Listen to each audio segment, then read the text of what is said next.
Vinegar has evidently been used as a weight loss aid for nearly 200 years, but does it work? Well, like hot sauce, it can be a nearly calorie-free way to flavor foods, and there's all sorts of tasty exotic vinegars out there now, like fig, peach, and pomegranate to choose from. But the question is there something special about vinegar that helps with weight loss? Vinegar is defined simply as a dilute solution of acetic acid, which takes energy for our body to metabolize, activating an enzyme called AMPK, which is like our body's fuel gauge. If it senses that we're low, it amps up energy production, tells the body to stop storing fat and start burning fat. And so, given our obesity epidemic, it's crucial that oral compounds with high bioavailability are developed to safely induce chronic AMPK enzyme activation, which would potentially be beneficial for long-term weight loss. No need to develop such a compound, though, if you can buy it at any grocery store. We know vinegar can activate AMPK in human cells, but is the dose one might get sprinkling it on a salad enough? If you take endothelial cells, blood vessel lining cells from umbilical cords after babies are born, and expose them to various levels of acetate, which is what the acetic acid in vinegar turns into in our stomach, it appears to take concentration of at least 100 to get a really significant boost in AMPK. So how much acetate do you get in your bloodstream sprinkling about a tablespoon of vinegar on your salad? You do it 100, but only for about 15 minutes. And even at that concentration, 10 or 20 minutes exposure doesn't seem to do much. Now, granted, this is in a petri dish, but we didn't have any clinical studies until we did.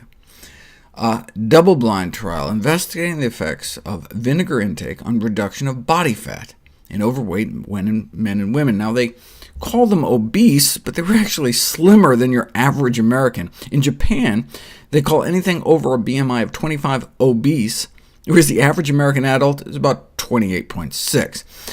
But anyway, they took about 150 overweight individuals and randomly split them into one of three groups: a high-dose vinegar group, where they drank a beverage containing 2 tablespoons of apple cider vinegar a day; a low-dose group, where they drank a beverage containing only 1 tablespoon of apple cider vinegar a day; and a placebo control group, where they had them drink an acidic beverage they developed to taste the same as a vinegar drink, but using a different kind of acid, so there was no acetic acid. No other changes in their diet or exercise. In fact, they monitored their diets and gave them all pedometers to make sure that the only significant difference between the three groups was the amount of vinegar they were getting every day. This is where they started out.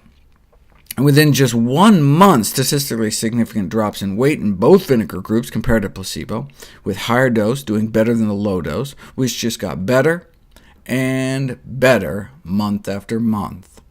In fact, by month 3, the do-nothing placebo group actually gained weight, as overweight people tend to do, whereas the vinegar group significantly dropped their weight. Now, was the weight loss actually significant, or just kind of statistically significant? Well, that's for you to decide. This is in kilograms, so compared to placebo, the 2 tablespoons of vinegar a day group dropped 5 pounds by the end of 12 weeks.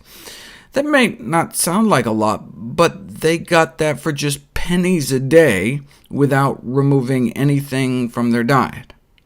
And they got slimmer, up to nearly an inch off their waist, suggesting they were losing abdominal fat, but the researchers went the extra mile and put it to the test. They put the research subjects through abdominal CT scans to actually directly measure the amount of fat before and after in their bodies. They measured the amount of superficial fat, visceral fat, and total body fat. Superficial fat is the fat under your skin that makes for flabby arms and contributes to cellulite, but visceral fat is the killer. That's the fat, shown here in white, building up around your internal organs that bulges out the belly. And that's the kind of fat the placebo group was putting on when they were gaining weight. Not good. But both the low-dose and high-dose vinegar groups were able to remove about a square inch of visceral fat off that CT scan slice. Now, like any weight loss strategy, it only works if you do it. A month after they stopped the vinegar, the weight crept back up, but that's just additional evidence that the vinegar was working. But how? A group of researchers in the UK suggested an explanation. Vinegar beverages are gross. They made a so-called palatable beverage by mixing a fruity syrup and vinegar and water, and then went out of their way to make a really nasty, unpalatable vinegar beverage, both with white wine vinegar, which were so unpleasant the study subjects actually felt nauseous after drinking them, so ate less of the meal they gave it with. So there you go. Vinegar helps with both appetite control and food intake, though these effects were largely due to the fruity vinegar concoctions invoking feelings of nausea. So is that what was going on here? Were the vinegar groups just eating less? No. The vinegar groups were eating about the same compared to placebo. Same diet, more weight loss, thanks perhaps to the acetic acid's impact on AMPK. Now, the CT scans make this a very expensive study, so I was not surprised it was funded by a company that sells vinegars, which is good, since otherwise we wouldn't have these amazing data, but is also bad, because it always leaves you wondering if the funding source somehow manipulated the results. But the nice thing about companies funding studies about healthy foods, whether it's some kiwi fruit company or the National Watermelon Promotion Board, watermelon.org, check it out, is that, what's the worst that can happen? Here, for example, if the findings turned out to be bogus, worst comes to worst, your salad would just be tastier.